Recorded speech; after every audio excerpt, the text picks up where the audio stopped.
We are just a few days away from the backyard brawl, and it totally it blows my mind because the backyard brawl hasn't been played in over a decade. So for us to be a few days away, like the suspense is building and building and building, and I'm actually going to get to go to the backyard brawl, and I'm almost 40 years old, and this is the first backyard brawl I'm going to be at just because of opportunity. Whenever the opportunity as far as financial and having a car that actually runs came to pass for me, that's when it went on hiatus. So everything has finally met opportunity and means come together. Golden Blue Dude is heading to the backyard brawl this Thursday. So is Joey and Eugene. What's going on, guys? Hanging in there, man. Hanging Everything in good, there. man. Great. Everything is good. So, how many backyard brawls have you been to / played in? Let me see. So my freshman year at Pitt was my first backyard brawl, but I was on the Pitt side of the sidelines. People forget that. Yeah, yeah. And then the following year, which was interesting, I had to sit out because when you transferred back then, you had to sit out, a full season. So I had a chance to see it from West Virginia's perspective, but didn't get a chance to play in it until the following year. And oh my God. Yeah. Serious, man. Serious. Good feelings, good memories, two totally different perspectives as to what it was like being at Pitt and then also in Morgantown. Joey, your camera on my side is good, but on the screen, you're out of focus for some reason. In the background, you're good, but for some reason on the screen, you're out. I don't know why it's not transitioning, but on my screen you're good, but on the regular screen you're not. It may be my internet. We're getting ready to get a storm here, so that's probably what it is. It's probably my internet. But if this my background you're good. Clear picture in my background. It's just not on the regular screen. All right, so yeah, backyard brawl. We're all excited. Joey, what's the best backyard brawl you've witnessed, whether it's on TV or in real life? What's the best moment you've experienced? By far, it was 1988. I mean, by far, because Penn State was just one of those. Pitt was just one of those teams that you wanted to beat, and as was Penn State. And so to make that an undefeated season, and in '93 too, both of those were just great games. I was because everybody felt like West Virginia was going to be undefeated in '88. We wasn't sure about '93, so '93 was probably a little bit more big surprise, a bit more exciting because of a little bit more surprise. But anytime that you can any backyard brawl that we win, it's a great backyard brawl.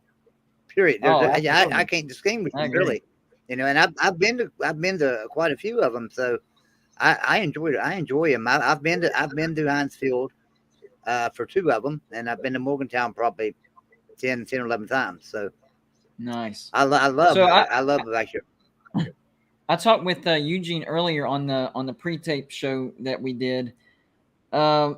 If you would have asked me back in December, that West Virginia team versus that Pitt team, I mean, as a West Virginia fan, you got to have hope, you got to have faith. But I would have had to say Pitt was going to win that game, probably by a couple touchdowns, if not more, just because the defenses lined up good, even matchup there. But the offenses, Pitt's offense was just much better than ours. I mean, they were averaging right around 40 a game, and we were averaging right around 25 a game.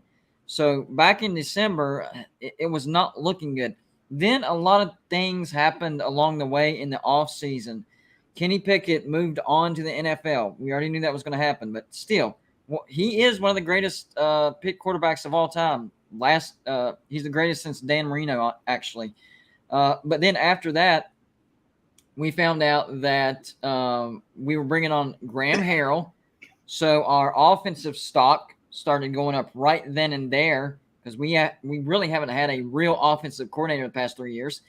That attracted JT Daniels. Okay, offensive stock going up even higher. Then we found out that Mark Whipple, the offensive coordinator for Pitt, leaves, and Jordan Addison, the best wide receiver, has the hardware to prove it, transfers to USC. So our offensive stock is going up and Pitt's offensive stock going down. And I think it's so much to where up and down, not even, I think we passed. So I think our offense is going to be up here and Pitt's is going to be here. And I'm not saying Pitt's going to have a bad offense. It'll probably be decent, okay. But our offense is going to be not elite, but maybe close to it. I think it's going to be really, really good. And I think that's going to be the difference in this football game because the defenses are very, very similar. Because think about this, guys. What's the weakness for both of these defenses? It's the secondary. But the bigger weakness is for Pitt. In other words, we both have a weakness in the secondary, but their weakness is a little bit higher. So that might play a factor into this as well. Let me get to these super chats real quick. Thank you, Packer910 for the $4.99 donation. Says Pitt thinks they are going 12-0. You're probably right. I hope they are 0-2 after Tennessee comes to town. I agree, and honestly, I think that's exactly what happens. Tim Prangley, thank you for the $5 donation. Says, "Oh, dude." Wait a minute. He contradicts himself. He said Pitt pulls off the upset and makes it 4 in a row. Wait, West Virginia will make it 4 in a row, and it's an upset. So just take out Pitt and put in West Virginia. He's a USC fan. What can you expect? Them USC guys, man. You can't get that. You had one chance, Tim. One chance. Plus, I talked to him a while ago, and he's real sick. He's not feeling well. Oh, so yeah, you told me about that. It's messing with his mind. That's messing with his mind. So. Is he feeling any better? Is he feeling any better? No, he's not feeling good at all. So he's just going to have to go through the 2 weeks of hell. Yeah. Gotcha. Yeah. We're praying Will for Klein, you, thank you for the $2 donation, buddy. West Virginia is going to Pop Pitt. Pop. I got you. Pop Pitt. That's supposed to be double T in the mouth. I got you, buddy. I got you. Yeah, we will pop them in the mouth. I think West Virginia is going to set the tone early, especially with the defense. The biggest issue in this game for either team is Pitt's going to have difficulty moving the ball. I think both defenses are going to be ready, but I think our offense will be able to move the ball. It's not going to be like a blowout or anything like that, but I think it'll be a convincing win for West Virginia. And I know it doesn't mean anything, but this is college football. And it's a part of the conversation, so we have to talk about it, okay? You ready? West Virginia goes on the road and beats defending ACC champ, the Pitt Panthers, number 17 in the nation. Is there a chance for West Virginia to get in the top 25 following that win? That's a good question. And you know what? I think the answer could possibly be it's going to depend on what happens that Saturday. Through the Saturday slate of games, right, with the other ranked teams, right? And especially with the lower, like maybe 15 through 25. Right. I think, especially if we have a convincing win, which 10 or more points, away at Pitt, Saturday night, prime time, night game, Thursday night, prime time, bright lights. If that happens and some of those other from, like you said, somewhere between 15 to 25 start to fall on Saturday. Yeah, I can see that. I could potentially see that. Which would be really, really cool. So we were talking earlier on your show. Go ahead. I was going to say, we don't want to fool ourselves here. Pitt's going to be a very, very good team. That's the thing about it. They did lose their quarterback and their wide receiver. Other than that, so they really didn't lose anything else. They brought everybody back. So they're going to have a really solid team. They're going to be really good on defense. They're going to be so are we. On offense. So are we. I've been pointing out all the offseason. Last year we were 45th. They were 42nd. They're returning everybody. We're returning everybody but one with on our line. And, and Jefferson is probably just as good as Akeem Mesidor was. So I'm happy there. And we were also talking about the difference between Keaton Slovis and JT Daniels earlier. I saw Tim Prangley's comment about Keaton Slovis, and it is true. He does have an arm and athleticism, but so does JT Daniels. What separates JT Daniels is You get the same JT Daniels every single play. Nothing phases him. He throws a 60-yard touchdown. Okay, next play, business as usual, next drive. He goes out and maybe one of his receivers tips the ball and it gets intercepted or he gets sacked. Okay, gets up, no big deal. Next play. You get JT Daniels, the same JT Daniels, no matter what, play after play after play. With Keaton Slovis, when he makes a mistake, he can't get it out of his head. When he makes one mistake, he makes two mistakes, he makes three mistakes, and so on and so forth. And that's the big difference between these two quarterbacks, mental toughness. And for any position on the field, the quarterback might be the most important when it comes to mental toughness. Well, you figure he's the leader. So I always liken it to that's the CEO of your company right there. You know what I mean? So goes his mental strength, goes the rest of the offense. That's how I look at it. And that's what I do like about JT has a mindset that I'm not going to let one play, one mistake hinder the rest of the game. He's a very even-keeled person playing that position, which that's a huge upside because, again, he is the leader of that offense. And if he plays consistent and on time, that's the other thing people don't understand. Right. That you have to play in rhythm. And I really do believe that we have in that. If you start talking about per position, I think if you have the better of the two quarterbacks, you have a much better chance to win the football game. Exactly, 100% agree. Yeah, that's who he reminds me of. I'll tell you who JT Daniels reminds me of. And former West Virginia quarterback. And I know if I said a former West Virginia quarterback, a lot of people would say Will Greer, but that's not who it is. No. It reminds me of Mark Bulger. If you remember back, Mark Bulger, if he threw a bad pass, an interception or something, he would get a little upset with himself, but he'd walk off the field, he'd regroup, and when he went back out there, you never knew he did it. I mean, he was really good about just picking right back up where he left off and just going right down the field. So he reminds me so much of Mark Bulger. That's I would agree with that. Exactly. Yeah, that's a good comparison. Absolutely. Yeah, and we were talking about points earlier and what the difference from last year to this year is. West Virginia averaged about 25 points per game. And according to precedents, history, whenever Graham Harrell goes to a new team, that team jumps in average 8 to 10 points a game, okay, from the previous year before him. All right, so right off the bat, that's 33. You got to figure that JT's probably worth at least another touchdown, right, as far as points per game. So I think that West Virginia is going to average between 35 and 40 points a game. Last year, not one of our best defenses, but still we allowed right around 25. So once again, remember, from 2020 to 2021, we lost one of our best players we've had in quite some time on the defense in Tyke Smith. So, yes, we lost Hakeem Mesidor this year, but I don't think that's as big of a loss as the one from 2020 because we have excellent depth. So, I think, once again, West Virginia's defense will allow between 20 and 25 points. So, remember that, okay? Audience, remember that. I'm predicting West Virginia to average between 35, 40 points, and I'm predicting West Virginia to allow between 20 and 25 points. What was your prediction for this game, Eugene? West Virginia 35, Pitt 24. West Virginia, let's see if that meets the criteria. All right, so I'm saying West Virginia is going to average between 35 and 40.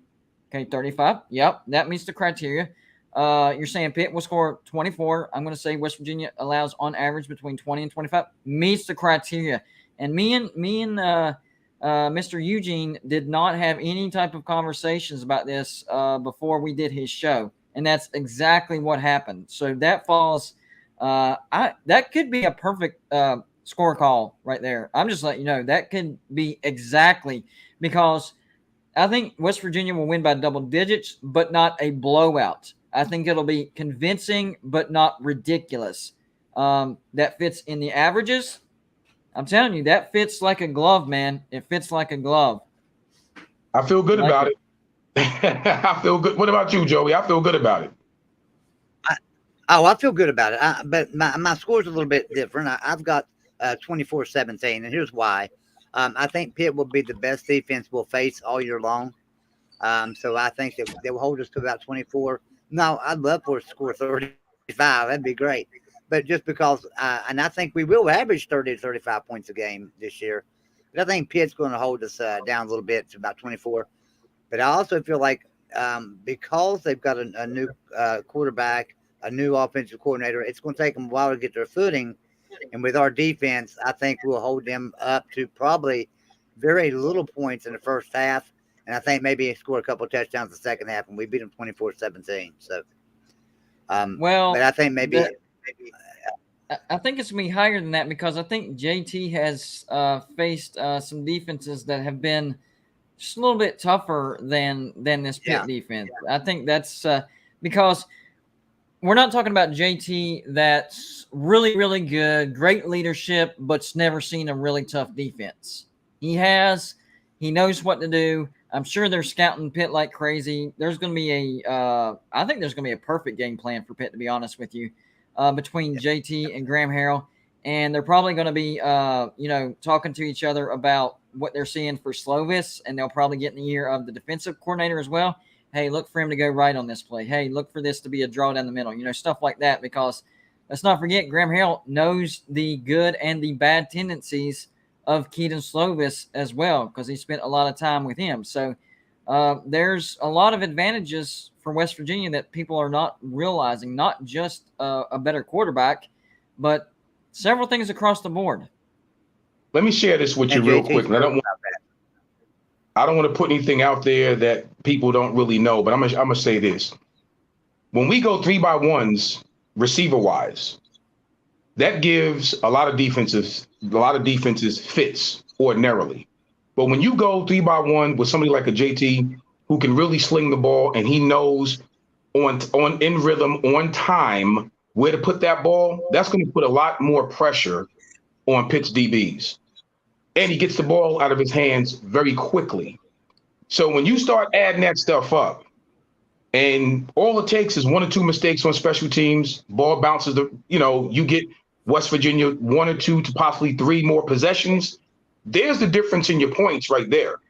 Because I believe special teams are going to play a real big, part in this game. I'm a special teams guy. I love special teams. I think that a lot of people don't give that part of that phase of the game too much credence, but you should. Yep. I guarantee you we're going to get at least 2 more possessions on offense because of turnovers on special teams. Yeah, I agree with that. I think what we're going to see is I think Pitt's going to want to try to come out and pressure JT right off the bat, so they might play a little man under zone in the back situation. If we can run the ball effectively, that'll get those linebackers to back up and play more zone, and that's when JT can really start to go to work on the back end of that defense. You get a good run game going, it's going to open up a lot of windows. And I think up front, because now I think, if I'm not mistaken, that's the most senior, as far as experience, that's the most experience we've had in a long time up front. When you take care of the ball, when you take care of your big guys up front, that means you can take care of the ball on the ground. It's going to open up a real good passing game. And if that happens, let me tell you something. Good night, Irene. This thing could be over a little bit. It could be over a little bit. Who think? The one thing that gets on my nerves about people saying, I can't believe that y'all let Holgorsen go and he is a much better coach. The problem with Dana Holgorsen is he did not recruit on the lines of scrimmage. We had terrible offensive lines and terrible defensive lines, no pressure. He was on defense, we were basically in prevent most of the time. Now, we had some great offenses, but it took the transfer portal and getting quarterbacks with fast arms because he couldn't recruit at the offensive line. There was a lot of problems whenever he left because he relied on the transfer portal way too much. The transfer portal has its purpose. It does. Sometimes you have a need. Hey, it's a fix. Maybe not the exact perfect fix, but it's a fix. But you can't base your recruiting, your scholarships on transfers mostly. And it's almost like you put up a smoke screen because West Virginia could put up could put up a ton of points, but then, we would give up a ton of points. Under Dana Holgorsen, West Virginia only had one 10-win season, and it was right at 10 wins. West Virginia, Dana Holgorsen actually set West Virginia back as far as their football program. If you look at West Virginia before Dana Holgorsen and West Virginia after Dana Holgorsen, we do not have the same type of brand. We do not have the same type of effect whenever they see, oh, that's West Virginia. They play tough. Not anymore. Neil Brown is trying to get that back. He's recruiting very, very hard on the offensive line and defensive line. He believes that's where you have to win first. Quarterback has been the biggest issue for Neil Brown. Looks like we might have a fix for that. So it's been not just a rebuild, it's been a total rebuild under Neil Brown. And whenever you're doing a total rebrand and a rebuild, you have to do it layer by layer by layer. It doesn't happen overnight. And what did Bobby Bowden used to say whenever you're trying to rebuild a program? You start out, you're losing big. Next level up, you start losing close. Next level up, you start winning close. And then finally, when you get into the status where you want to be, you start beating everybody significantly. And then, of course, whenever you come up against elite opponents, close wins. You learn how to win. And I think this is the year where West Virginia goes from losing close games. That's been the past 2 years. Not going to lie, it's been the past 2 years. We'll start flipping those and start winning those close games because we finally have a quarterback. And look for the wide receivers to look way better than what they've looked over the past couple of years. Because here's the problem with our wide receivers. We have fans that go, man, our wide receivers suck. What? They're dropping things. They're running the wrong way. Actually, a lot of that was on the reads of the quarterback. If there's certain quarterbacks that will instantly raise the play level of those wide receivers. And I think JT Daniels is one of those quarterbacks. No, I agree with everything you said. I'm gonna take it a step further. You win with character. And that starts with recruiting. So at the end of the day, what I like about Neil Brown, you bring in the right type of kids who want to be in Morgantown, first off. I've always said this. West Virginia is different than any other school in the country. And I thank God my recruitment many years ago, I had the opportunity to go to any place I wanted. So by transferring, I took 10 visits to some of the most prestigious schools in the country, including Oklahoma. And I'm going to tell you what's different. You have to have the mindset when you're recruiting a young person to come to Morgantown, West Virginia, that they really have to want to be there. They have to understand the culture. So once you understand the culture and you really want to be there, now you're building on something because you want to win for the state. You want to win for people who live in Morgantown. You want to win for the university. That stuff is important. It's not just lip service. When you put that uniform on, we all felt the same way. We want to win for this great state because we know what the people have gone through and we want to give them something to be proud of. That starts in here. That's not just talk. That starts in here. If you don't have that, you can't come to Morgantown. And I tell any kid that. If you want to go, don't let me tell you about West Virginia. Go take a visit. And I guarantee you, when you take a visit, that university, the campus, the people, it will sell itself. That's first and foremost. It will sell itself. After that, the problem with Dana was Dana could not recruit. Let me be clear. Dana could not recruit, number one. Number two, when you're sitting in my house as a parent of a student athlete, and I'm looking at and I'm reading through you, there's no morals, there's no value there, then you feel uncomfortable sending your child there. It's just that simple. We're talking past X's and O's, people. We're talking about the quality of the man that you're going to send your kid to be there for 4 or 5 years.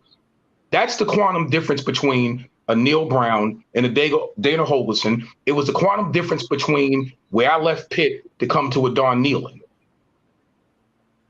Yeah. It's just that. This is something I wanted to ask you, Eugene, because you're going right to the point of something I wanted to ask you. And that was, we have a lot of people in our chats and all over the place that are talking about Neil Brown's a terrible coach. He's drove West Virginia into the ground. He's not doing a very good job for you guys. You guys should have kept Ben Holgerson and given him the money he wanted instead of letting him go. You're driving that home right there with those statements. You have played, you played at running back at every level, from pros to college to, every level. What makes Neil Brown a special type of coach? What would make you want to play for Neil Brown as compared to maybe not playing for Dana? If I could make it.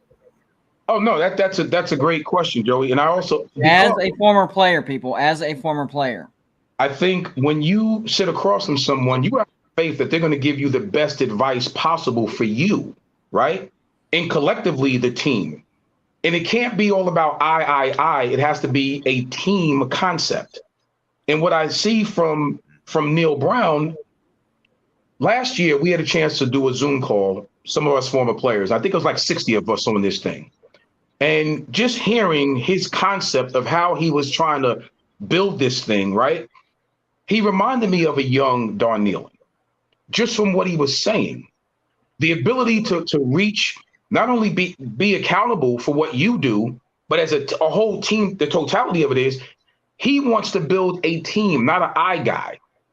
And what happens is when you do that, you really start to build cohesiveness in the locker room.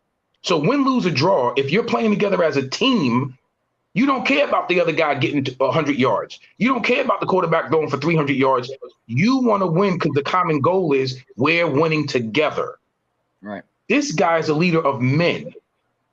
There's a quantum difference. His maturity, his experience, his wholesomeness, you can tell his willingness to coach, to fix the mistakes, but also take accountability for what he does wrong is where young players, that's how you build cohesiveness in young players. And that's how you build a camaraderie where you can win those close games. Here's the problem. I'll share this with you. When you go and you constantly focus on the transfer portal, what happens to the kid that you just brought in, the 17 or 18-year-old you just brought in and told this young person you're going to get an opportunity to compete? And then all of a sudden you go and get 10 guys or 5 guys from the transfer portal. Now you got to come back and tell that same young person, and most times they don't. They're not going to tell the young person, listen, we're going to go and we're going to upgrade in this position. They do that as a private staff in their meetings, but they're not going to come back and tell an 18-year-old they just recruited that we're going to upgrade your position. Next thing you know, that poor kid's going to be either redshirted or he's going to feel some sort of kind of way. And when you get 3 and 4 and 5 of those type of kids feeling that way, here goes the cohesiveness from here to here. That was the problem with Dana. Dana ruined the culture in the locker room where you had players against each other. It was almost like a divided team where you got the transfers coming in. Now you got the kids you recruited. And because you didn't recruit that well to begin with, these kids feel uncertain. They want out of there. You go back and look at that year. You had 18 kids between 2012 and 2014. About 18 kids left that program. Yeah. What you just said has been talked about at length as far as what Neil Brown has had to clean up at West Virginia. He said there seemed to have been a lot of clicks. He didn't even know why, but there was a lot of clicks at West Virginia whenever he came in, and it was a big problem. And he said it's just now starting to get completely fixed. So hopefully that's one thing that we'll see go away. I want to address this super chat real quick. Jimmy Touchdown, thank you for the $5 donation. Fair warning, Eugene, we do have West Virginia haters and trolls in here as well. We welcome all fan bases, even Pitt fan bases. So here you go. Dana Holgerson is a coaching genius. He's took Houston to a 12-2 season and a Power 5 conference. Well, the last part's not true. He did not do that. It was the Big 12 in Houston that figured out that deal. He left WVU because there was no talent, because he could recruit. He couldn't recruit any talent was the problem. Ears down, which is basically the same thing as me saying horns down. So I'm guessing Texas fan. I'm getting a Texas fan vibe here. No, that's Jimmy Touchdown. I know who that is. You don't know that I know who he is, but I think I'm pretty sure I know who he is. And you know who he is. I just heard about that last little thing, ears down. That's usually Yeah. I'll come back on the horns now. It's not a but I wanted to address this comment real quick. Dana Holgorsen isn't a coaching genius. He's an offensive coordinating genius. Let me be clear. He is an offensive coordinating genius. There is no doubt about that. Not a coaching genius. He's took Houston to a 12-2 season. Yes. I believe Houston plays in what conference? The AAC? Yeah. Big 12, AAC. So going 12-2, not sure what that really says. I mean, Cincinnati went undefeated, got to the playoffs, and got smacked around by Alabama. They did beat Notre Dame. Credit to them, they did beat Notre Dame. But what I'm saying is there's a big difference between Group of Five and Power Five, and Houston will find out when they come into the Big 12. It's the consistency. Probably immediately. It's the consistency. But he left West Virginia because he didn't want to be there. Not because there wasn't any talent. He couldn't recruit at West Virginia. Dana Holgorsen wasn't a West Virginia guy. He was just collecting a paycheck and making his resume look really, really good because he could score a lot of points. His heart was not in Morgantown. And so he asked for a raise. They said, no, what have you done to deserve a raise? And so Houston said, hey, we'll meet that raise. And that's when Dana Holgorsen left.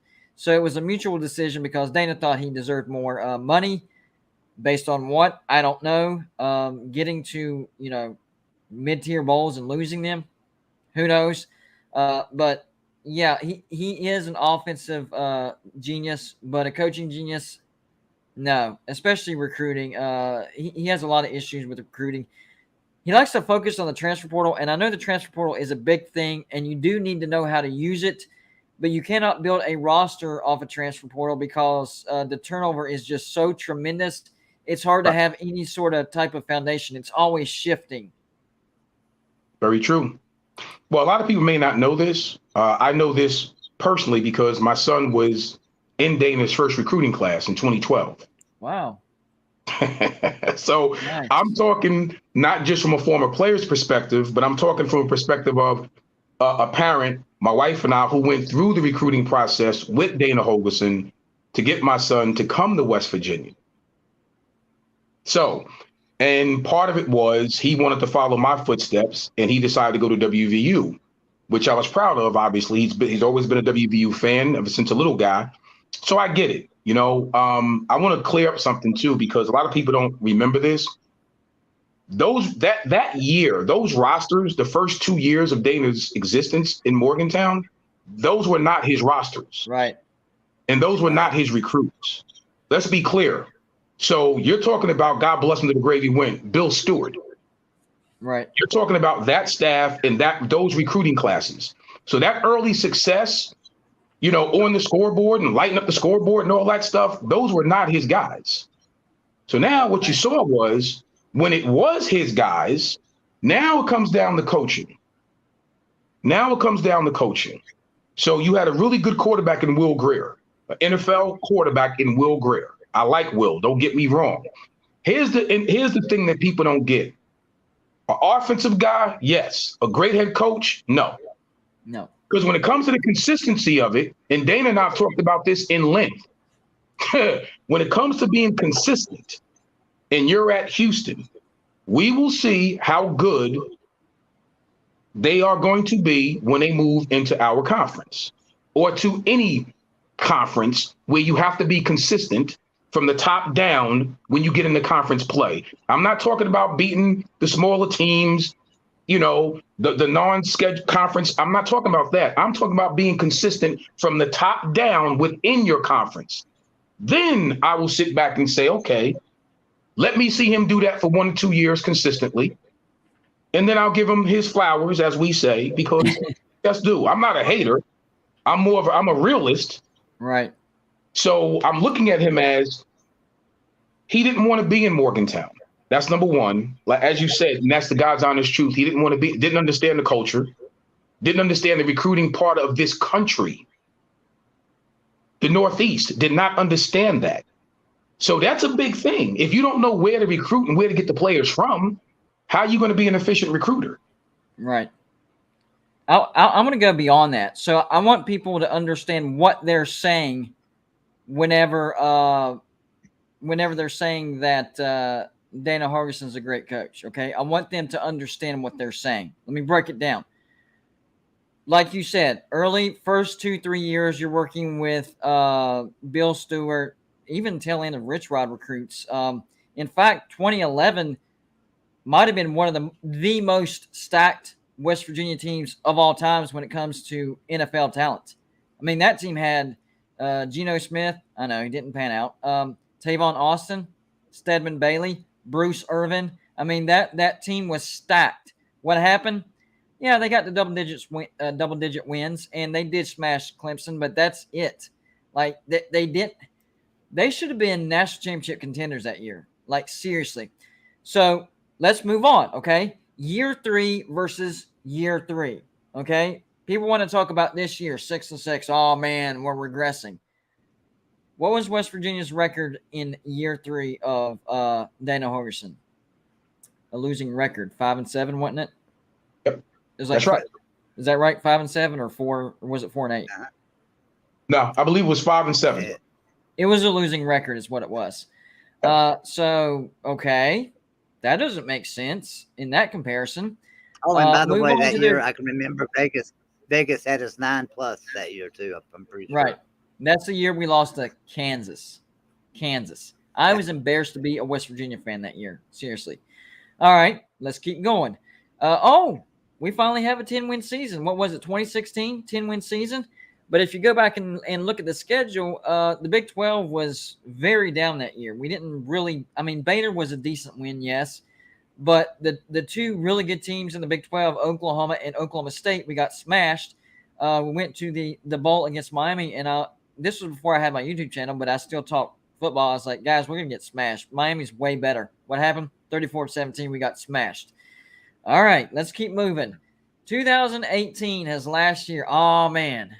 Jennings, David Sills, Will Greer, great offense. West Virginia, Big 12 championship aspirations. Maybe getting to the playoffs. Pulled a Jimbo, 8-4. Yeah. That's not a genius coach, guys. It's not what y'all remember is all the points that West Virginia put up. You don't really go back and look at what was happening. You don't go back and compare it year to year with what's going on with Neil Brown. You don't look at, they had a 10-win season. Well, actually look into that 10-win season and just see how valuable that 10-win season was. 2018, y'all are putting a ton of points. Yeah, we should have. I mean, did you not see that team? We still ended up 8-4. Guys, not a great coach. And he's going to get another, not just his first, another rude awakening when Houston makes it into the Big 12. Guys, it doesn't even make sense just because he went 12. They're basing their opinion on Houston going 12-2 last year. That's what this is. Dana Holgerson couldn't do anything at West Virginia. He went 12-2 at Houston. He's a great coach. West Virginia just can't get talent. He went there and he did go 12-2 with somebody else's recruits, I might add, playing teams like Tulane and stuff like that, not playing teams like Oklahoma, Texas, Kansas State, Oklahoma State, not playing teams like that. You're playing AAC schools. On top of that, like I said, he had the other coaches' recruits.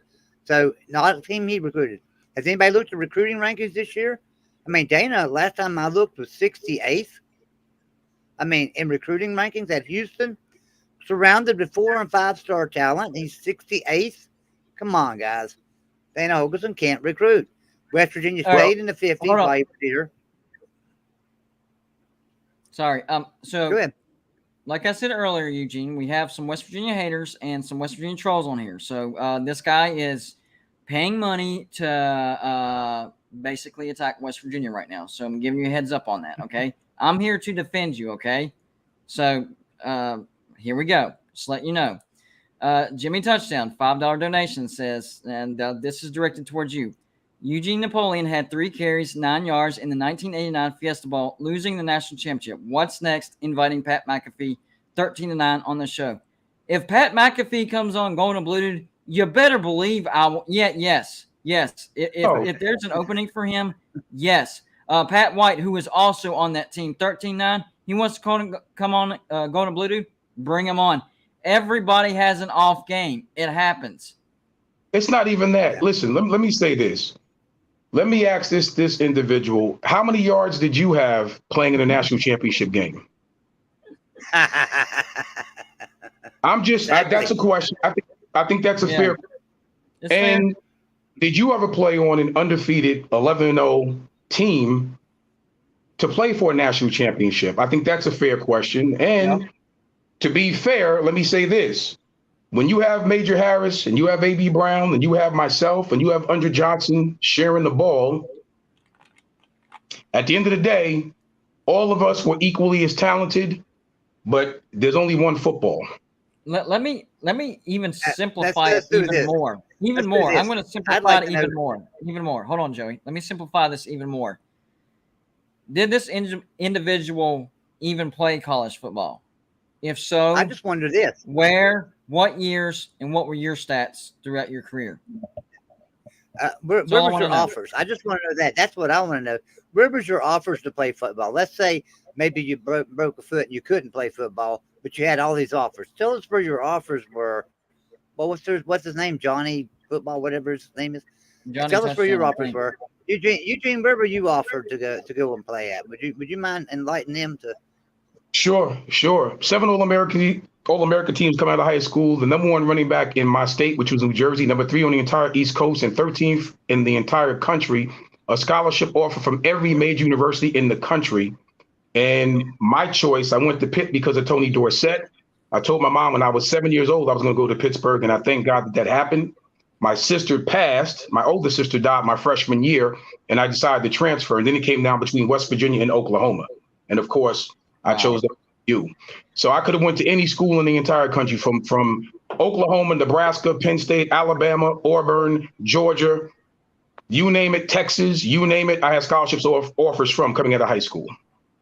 By the way, just in case not everybody knows this, we have the Backyard Brawl entirely covered as far as live streams. Sorgy Stories, thank you for the $5 donation, says Thursday night special. West Virginia Pitt pregame, postgame right here on Golden Blue Dude. I'll be live before and after, but the actual game will be live on Sorgy Stories. Make sure to subscribe to both channels so you won't miss it. So I'll be the before and the after, and Sorgy Stories is going to be live during the game. So we have it covered. We have it covered. And, me and Joey have been talking. We know game day is going to be there, and we've been encouraging our subscribers that if game day comes close to where they live, to get a Golden Blue Dude sign up on College Game Day, and we have some prizes for people that get on. So they're coming to the Backyard Brawl, but it's going to be inside the stadium. I'm not sure if any type of crowd is going to have access, but I promise you this: if there's a way for me to get a Golden Blue Dude sign on College Game Day at the Backyard Brawl, it's going to happen. It's going to. If you end up not seeing a Golden Blue Dude sign on College Game Day, you will know it was absolutely not possible. Yeah, I believe they're doing it in the stadium, and they're not letting anybody in the stadium, is what I heard. So I mean, it may not be possible. But if you have a ticket, can't you go in the stadium? I guess you could.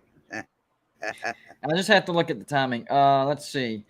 John Waffle H2P. By the way, we do have several Pitt subscribers, loyal Pitt subscribers over here at Golden Blue Dude, surprisingly, but I actually get along with them. What was it like playing at Old Pitt Stadium against Marino? Wait, that was before you, wasn't it? Marino was before you. Yep. How many years did you? I tell you what. Did you miss him by? Like 6, 8? Oh yeah. I was really young. I got a chance to see Pitt. Gave me tickets to see when Pittsburgh played at the Meadowlands. They played Rutgers. I think I was probably in the 8th grade or something like that. I went to see Pitt versus Rutgers, and man. Whew. Yeah, man. Dan Marino was something else. He was special, and I got a chance to meet him my freshman year at Pittsburgh. So that was interesting. Yeah. Yep. So Hugh Green. I know you didn't get a chance to play it at Old Mountaineer Field, but you did get a chance to play at the Old Pitt Stadium, correct? Absolutely. My freshman year, yes. How was that experience? Unbelievable. Man, let me tell you something. We opened at night against Purdue my freshman year, and man, it was electric. It was something else, man. It was something to behold. My freshman year, I wasn't redshirted. So myself, Mark Stepnowski, and God bless him, Tony Siragusa, we went in the same freshman class. So we made the travel team as true freshmen, wasn't redshirted. So you get a chance to experience that thing. I'm a real quick funny story. We went to Ohio State when Chris Carter was a senior. So the great Chris Carter do his thing my freshman year, man. I've never seen anything like it. He was definitely, in my opinion, the best receiver at that point I've ever seen. And then coming to West Virginia, having to sit out that year, we played Miami at West Virginia. And now you had Michael Irvin and all those guys. You talking about totally different brand of football when Miami rolled into town. Oh, yeah. Well, and that kind of shows you hand in hand. Okay, so you were able to see what it was like at Old Pitt Stadium. I remember the Orange Bowl. Both of those stadiums, whenever those teams were good, were just almost unwinnable at. Visitors almost could not win there. You fast forward to now, and Pitt shares a stadium with the Steelers, and Miami shares a stadium with the Dolphins, and the atmosphere, unless it's the backyard brawl, is almost gone. I've been saying this for a while. I think that both Pitt and Miami, and I know Pitt's kind of in a different situation because of the lack of land over there, and they're kind of, if you don't realize this, they're literally bordered with rivers and mountains. So it's almost like you have this much land, no more. You can't go past that. So, but I'm sure there's something they can do, and they need to. Pitt needs to have their own stadium. This is coming from a West Virginia fan. Miami, and I know the Ruiz brothers have revealed, man, that looks like a really good stadium if it comes to pass. A stadium just for the Canes on the Tropical Park. That'll be different. If they pull out, that will be different. Did you ever get to play or at least attend an Orange Bowl game as at a Miami home game? No, I haven't. Now, that would have been one thing I wanted to do. Yeah, I had a good friend of mine who played linebacker some years at University of Miami, and he brags about that atmosphere like none other. Yeah. But again, because he talks about the cohesiveness of all of the alumni that come back, it's like a who's who that's on the sideline for those type of games. Yeah. Yes, I would agree with that. Yeah. Oh, yeah. David Z wants to ask you a question, Napoleon. Thank you for the $2 donation, by the way. What is your guest's thoughts or take on realignment? I'm going to tell you. Honestly, I'm all for it. And the reason why I'm all for it, especially as it relates to just speaking specifically WVU, I would love to see us realigned geographically where it just makes sense to play. You know, I miss playing against Virginia Tech, Pittsburgh, lack of better description, Rutgers, Boston College, even East Carolina. I miss those type of games because back when I played, first off, we weren't independent. We was not in a conference. It was independent. And it was kind of cool. It was great for the fans. It was great for traveling purposes or whatever. I get what's going on right now. I understand. Big time college football now with these major corporations and all the money that's being slashed around in TV and all. I get it. I understand it. But if we can, let's say the ACC, for instance, a lot of people always said West Virginia was better aligned for the ACC than it was for the Big 12. I understand that. I would love to see it.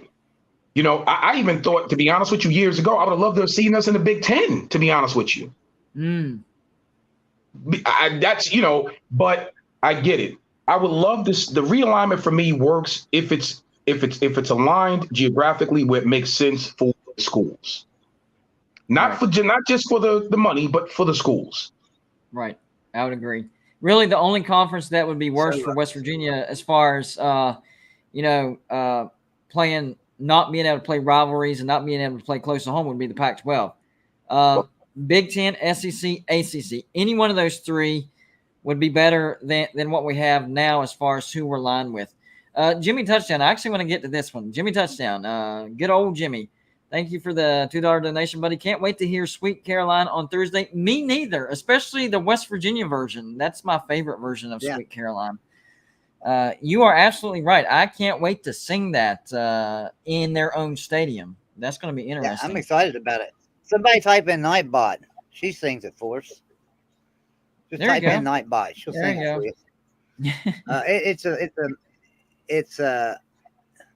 It amazes me that people. I had a question on my mind for you, Eugene, and now I lost my train of thought with Sweet Caroline there because that got me fired up, man. I am ready to sing that song up here. Then I'm ready to finish it off with Country Roads, baby. There you go. Country Roads right after that game. Yeah. Actually, I can't wait to sing the fight song either. And the one thing that I would say that kind of disappoints me about West Virginia fans is there needs to be a lot more West Virginia fans that know the fight song. That fight song is one of the best fight songs in the nation. And I'm telling you, if the fans really sat down and started learning that song and we started singing that song at home games,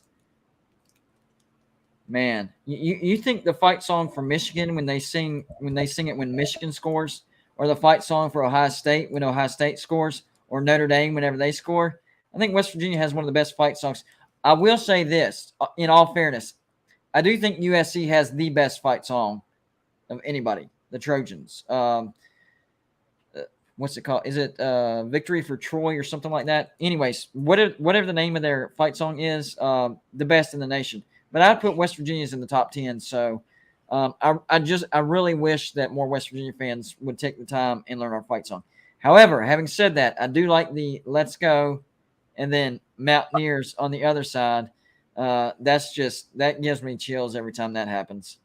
Legendary stuff. Absolutely. Yeah. And then, of course, singing the West Virginia version of Sweet Caroline. That's going to be good as well. And like Joey said, topping it off with a rendition of Country Roads. Eugene, that's going to be the cherry on top. I know what my question was. When you were at Pitt,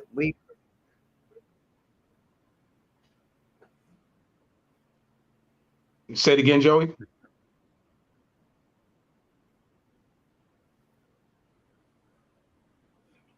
Joey.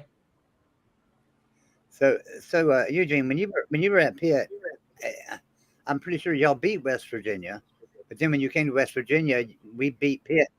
When you were at Pitt, when you were running back for Pitt, y'all beat West Virginia, but then when you transferred to West Virginia, we beat Pitt, right? Yes. Can y'all not hear me? And yeah. Could you hear me, Joey?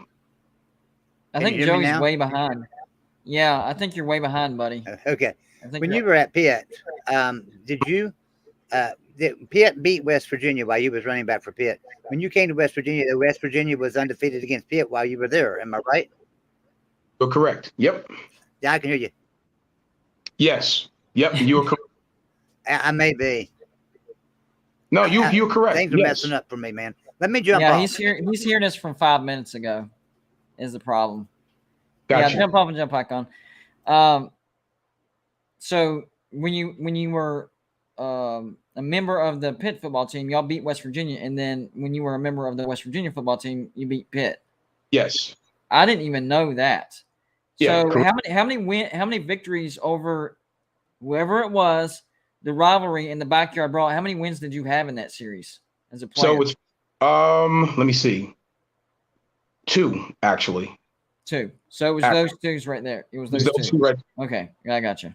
And I'm gonna tell you something. The funny thing again, I had mentioned this. Somebody had asked me this question.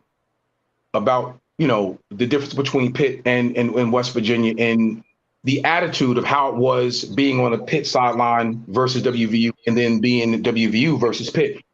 Pitt always had the mindset of West Virginia was like their little brothers. Yeah. Not even just that, like just straight inferior. Oh, yeah. It was always that. It was that mindset. And it wasn't that when I transferred to WVU, it was the complete opposite. Like we felt like we're nobody's little brothers.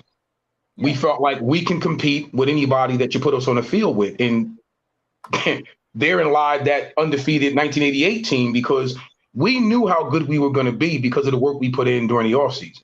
Right. We really did. It wasn't being arrogant. It was when you work so hard towards something. And again, it's that cohesive unit that I said earlier. It was just a beautiful thing to watch Don Nealon and the rest of that staff put that team together piece by piece. Really was. And having a great quarterback helps as well. It helps the confidence across the board. I'll let you answer this question. David Z, thank you for the $2 donation, says, does your guest cheer for both Pitt and West Virginia? I got to be honest. Growing up as a kid, yeah, Pitt was my dream school. Like I said, as a 7-year-old, I told my mom I was going to Pitt after watching the great Tony Dorsett. I got his signed jersey hanging up in my guest room to this day. That was my guy. That's why I wore 33. I had that. I'd hang it up in my studio. Oh, man. My gosh. There's a piece of me. I still talk to my Pitt teammates, when the times I was there. I still talk to those guys. When Goose passed away a few months or so ago, man, that thing, I cried. Yeah, that was my guy. You know what I mean? So I, of course, there's still going to be a little part of me that wants to see them do well. Just don't want to see them do well Thursday night. Right. Exactly. so to answer the question, whenever it comes to the backyard brawl, it's West Virginia. Anything past that, there's a part of you that actually wants to see Pitt do well. I always want to see Pitt do well because I realize these things are not personal. That's what I wanted to say. Like, I'm not a hater. I'm a realist. Stuff is not personal. When you're given, and to every fan, and let me make sure I'm not rude, even to the fella who asked the question and gave the stats or whatever, I don't want to be, that's not in my spirit to be rude to anybody. Right. But my thing is, this isn't a personal thing for me. This is just football. There's so many more things going on in this world of ours, but sports is a healthy distraction. Absolutely. You know what I mean? And so I leave it in that spirit. You know, that's what I say about this channel. Whenever I'm done with a live show or I'm wrapping something up, to me, this is not about being right or wrong. So I try to leave my audience with, hey, if you've been distracted from your stresses of life, I've done my job. That's it. There you go. And that's what football is. It's a distraction. That's what makes you, I told you earlier, as good as you are, my friend, because you do exactly that. And I greatly appreciate, and I hope all the fans do appreciate it. And that's why they tune in. And that's how I've approached this channel, because I realized growing up from a very early age, the 1988 West Virginia national champions runner-up, that was the first team that I ever cheered for as a West Virginia fan. And I remembered nothing else mattered on game day. And of course, real life goes on after that. And whenever West Virginia loses, next 2 days suck. But then life kicks back in and you move on. It still hurts, but you move on. Hey, there's next game day.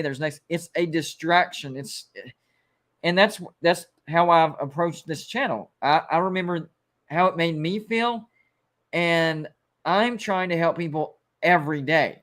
I know college football is only one Saturday or Thursday now every week.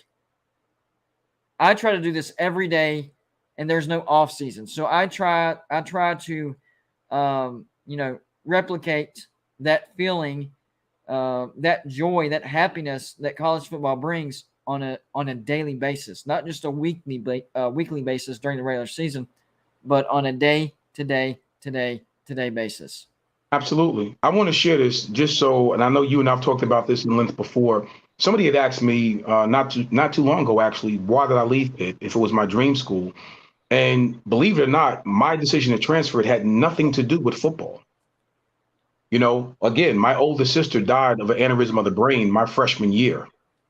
And the way that at the time that staff handled her death, the way that they handled the situation with my mom, was the reason why I left Pittsburgh. Gotcha. Yeah, and I realized that, I mean, you going in as a 17, 18-year-old freshman and you don't get redshirted, man, that's an accomplishment all in itself. Oh, yeah, absolutely. Fighting to be number one, number two, or number three on the depth chart, and you're in rotation, and Pitt had some great backs, don't get me wrong. So not to get redshirted was an awesome experience. So I don't know what would have happened had my sister not passed away, because I wouldn't have seen the other side of the business side of big time college football through her death. You understand what I mean? Absolutely. So when that happened, it made me understand, like, wait a minute, this isn't really about me or my family. It's not about them caring about my family. Life goes on. Yep. But as a 17, 18-year-old young person, I couldn't see it that way. So I felt like, well, if you don't care about me and my family, I'm out of here. So that's the reason why I decided to transfer it and took 5 more visits. And then it came down, like I said, between Oklahoma and West Virginia. Just like in high school, my decision came down between Oklahoma and Pittsburgh, and I chose Pitt. Exactly. So, there you go. All right. So before we wrap this up, now we did a show earlier and you talked about, and I know a lot of people in the chat are not going to agree with this because a lot of people are down on West Virginia, but how good do you think West Virginia can be or will be this year in terms of wins and losses? And I said this earlier. I said this a few weeks ago in another interview. I believe we I'm going to stand on this, 10-2. I think we have the potential to be 10-2 this year. And I know that's lofty and people are like, what? 10 what? I really believe we have the ability to do that. And I'm going to stand on that, 10-2. So if it doesn't happen, you can get on me. I have Relatively Sports with Eugene Napoleon, which is my podcast. I also have Napoleon's Corner, which is my podcast. You can come on any one of those platforms and just throw garbage at the screen or whatever, and take it. I like it. I'm right there at 9-3, 10-2. It all depends on Texas in week 5. I think Texas is going to be much better than what they were this year. And I don't like the placement of that game as far as following a rivalry game that was also on the road. But that's really the only – if it was later in the season, JT is going to have even more confidence. I would say West Virginia probably beats Texas soundly. I just don't like where it's at and where it's at. I'll put it like that. So what I like to do – let me run through these super chats real quick. David Z, thank you for the $2 donation. Guest on NIL. We're actually working on that, by the way. He wish it was there. Well, who wouldn't? It's money, of course. Duh. That's like getting paid to do what you love, which is the point of football, right? Here we go. Jimmy Touchdown, $5 donation says Neil Brown won't make it back to the bus after a Pitt loss on Thursday. Ears down. Well, you know what? I'll be curious to see what you have to say whenever West Virginia beats Pitt by double digits. So we will definitely revisit that. All right. So what I like to do here when I wrap up the show is usually I have like multiple guests on because I open it up to the people in the chat section, and there's usually a good 6 or 7 that join. So I like to go around the room and let everybody have what I call their last word. So I do it every time, no matter how many guests I have. So we're going to do it again. So to end this show, Eugene, what is your last word? You can talk about this season, your experience, or you can wrap it up all together. However you want to put it, this is your last word for tonight. You'll be back on, but for tonight, this is your last word. Listen, just glad to be here. My last word is it's real simple. The camaraderie that you have on your podcast is awesome. I love the fans. I love the spiciness, and then, that they get all excited in the passion of it. So yes. Continue to do what you do and bring on these lovely fans from all around the country. And they can be West Virginia haters or lovers, and they can be Pitt haters. It doesn't really matter. Here's the point. To be passionate about anything means you have a successful, driven spirit, and I love that. So keep that. No matter what it is, keep that driven, passionate spirit. And no matter what you do in life, you will be successful. That's my last word. Okay, before we get out of here, I want people to understand this situation, what just happened. Okay, so imagine the starting running back, whatever your team is, whether they won the national championship or not, they had one of the best seasons of all time, undefeated. We got to the national championship. Unfortunately, Major Harris got hurt. That kind of blew that up. But still, it was a great season. The starting running back for that team comes on your YouTube channel and says those words. Feel like I'm dreaming. Not going to lie. Feel like I'm dreaming, man. That was amazing. Appreciate you, buddy. We'll have you back on, all right? Gotcha. Appreciate you, my dude. Thank you. All right. Well, if I don't talk to you before the backyard brawl, you already know. Let's go Mountaineers. Sorry. I got trigger happy on that one. Hold on, Eugene. Hold on. Sorry, I accidentally hit you. Hit the trigger. Go ahead. Proceed. No, I was going to say I appreciate being here. Oh, let's go Mountaineers. Oh, yeah. I'm glad I put you back on. Pitt fans, be scared. That's all I can say. Be scared. All right, let me get to this last one. Justin, thank you for the $10 donation. Houston, Dana was successful as the schedule had them not playing Cincinnati, UCF in 2021. And I think they did in the AAC championship. And what happened? Oh, they lost. And 2022. They pretty much beat up on the weaker teams only to lose in the AAC title game. Oh, you got to it. Excuse me. Sorry, sir. You got to it. Yes, 100%.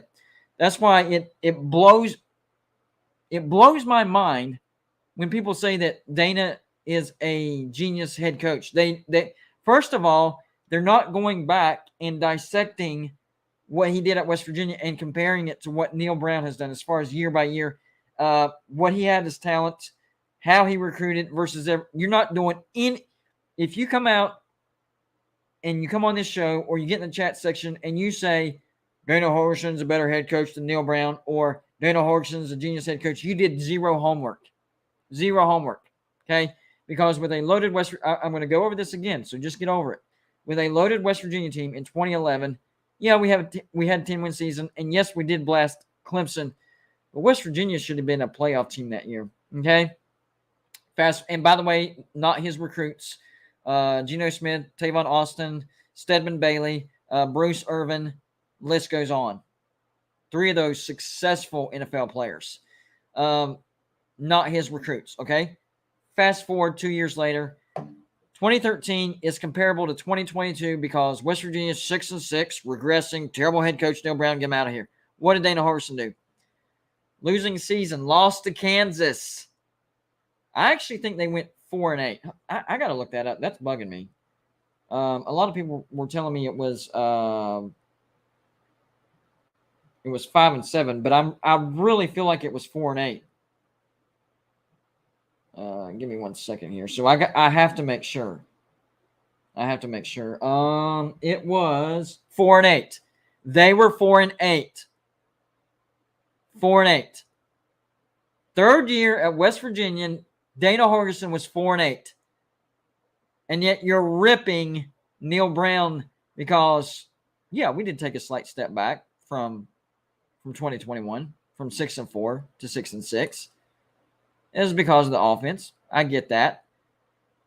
But in the same breath, on the other side of your mouth, you say Dana Holgerson is a great head coach. Oh, but he had a 10-win season. Yeah. Let's see, 6 years into it, barely 10 wins, lost to the only decent teams on the schedule, got smashed by Miami. Fast forward to 2018. Oh, man, y'all had talent. Yeah, we did have talent, a lot of talent, and ended up going 8-4. I'm not trash-talking Houston fans. I'm not trash-talking anybody that defends Dana Holgerson. What I am saying is you're in for a rude awakening. Okay? You went 12-2 because you were in the AAC, and whenever you played Texas Tech, who is in the Big 12, what happened last year? Yeah, you got beat, didn't you? Yeah, got beat pretty bad too. That's going to be on a week in and week out basis, and Texas Tech is not even one of the better teams. So I don't know what to tell y'all, guys. David Z, thank you for the $2 donation. The Pac-12 hasn't won a bowl game in 2 years. Wow, I didn't even realize that. Good night. Good night to you too, sir. John Waffle, H2P. See, this is what I'm talking about. Pitt fans donating to a West Virginia YouTube channel live show. Won't let me get off the air. I love it.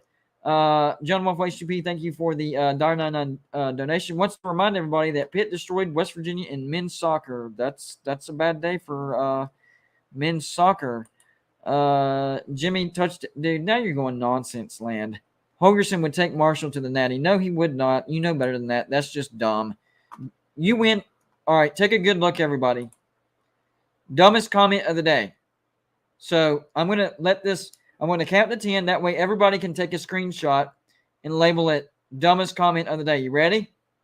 1, 2, 3, 4, 5, 6, 7, 8, 9, 10. All right, I gave y'all plenty of time to screenshot that and label it the dumbest comment of the day because that's what it was. All right, guys. I got to get out of here. Kids still got school tomorrow. I got to wake up and take them there and then on to another work day on YouTube. So hope y'all have a good night. Make sure to hit that notification if you haven't because I have no idea when I can go live. I have real life going on, so I fit it in whenever I can. And if you're not a subscriber of Golden Blue Dude, I would strongly encourage you to hit that subscribe button if you're a college football fan. If you're not a college football fan, then don't. Just don't. You won't like the channel at all. But if you're a college football fan, then hit that subscribe button. All right, guys? I'm out of here. We will go live tomorrow. I just don't know when. That's why it's important to hit the notification. Hit the like button on the way out. Even though we won't be live anymore, it still helps the video hit the YouTube algorithm and get suggested. Appreciate everybody in the comments, everybody that watched, Joey, Eugene Napoleon, everybody that super chatted. Another awesome show. I'm living the dream, guys, and it's all because of you. Y'all have a good night.